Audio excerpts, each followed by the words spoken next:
Hello everyone, welcome back to the Progressbitarian. I am very excited today because yesterday I found out that there is a new candidate who is running for Congress in my district here in Virginia. So to talk about, well, just a disclaimer first before I talk about that. I am wearing this Justice Democrats shirt. I am not sponsored by Justice Democrats. I am not sponsored by them. I just think this sweater is cool, and I think they're a cool organization. That's all. I am not sponsored by them by any means. But anyway, moving on to the main story today. As I was saying before, there is a candidate for Congress who is running in the 11th district of the House of Virginia's 11th district in the House of Representatives, and that is my district. Her name, and I'm very sorry if I am mispronouncing her name, but her name is Zainab Mohsini, and she self-identifies as a progressive Democrat. She is a refugee from Aloha, Oregon. She moved to Northern Virginia about 14 years ago. And after finishing high school, she attended Northern Virginia Community College while working full-time in multiple jobs. So she's also a first-generation Afghan-American, and her platform on issues is just amazing.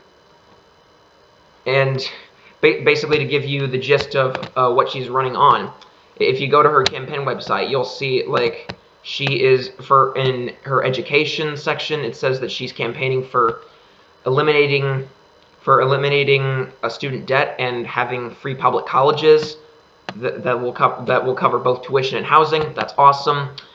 On her the reproductive justice part of her campaign website, it says that she's going to fight for Medicare for all, including complete access to reproductive health care so that everyone has access to affordable abortion procedures. Now, granted, I would go further and say unapologetic, just free abortion on demand.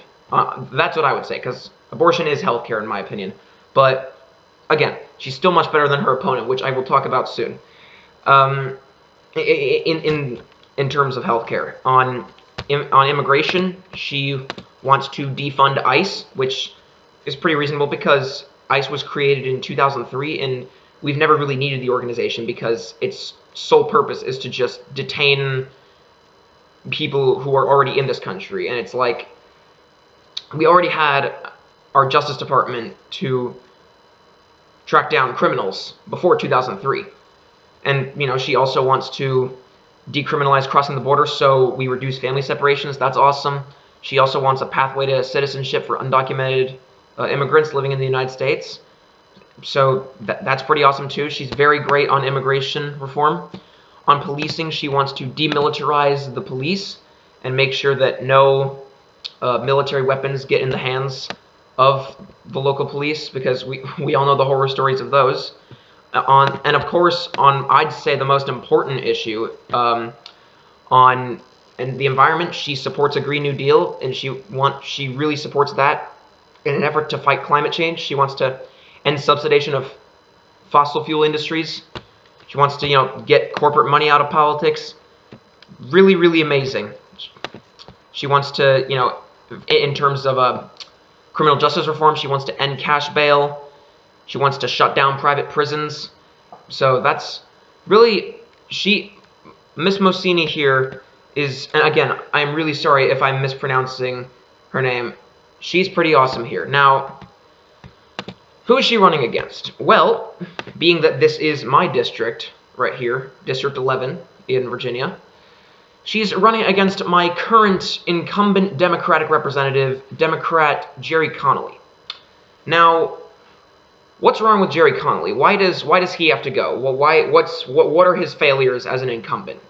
Well, to give you starters on my representative, Gerry Connollys, he has been my representative here in Virginia since 2009, and while, he's not as bad as the Republicans, he has still had some very questionable votes. And questionable might be an understatement, because he has made some pretty just votes that we cannot tolerate. So let's look at his record here. So I didn't know this until yesterday, but Just last year in 2018, he voted with Trump's position to eliminate the board tasked with keeping Medicare costs low. So, like, do you know what that means? Basically, he just said, "Oh yeah, let's just let the drug companies charge whatever they want for drug prices." Like, that is just unacceptable. And this guy, Gerry Connolly, my representative, dares to call himself a Democrat. Like, that is just unacceptable. Also, in 2013, he supported military intervention in Syria. So basically, he was fine with supporting another regime change war against a country that didn't attack us. Classy guy. He's also taken lots of money from defense contractors such as Northrop Grumman and Raytheon, which probably explains why he supported military intervention in Syria. Also, on immigration, during the government shutdown of early 2018, he caved to the Republicans and he voted to reopen the government without DACA funding.